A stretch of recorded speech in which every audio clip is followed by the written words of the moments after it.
Так, бүгін Манхэттенге жүк алып келгем. Манхэттенге кишилер киргенден коркот турасыздарчы.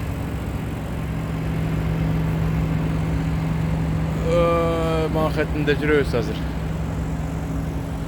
Ондай зданиялардын арасында.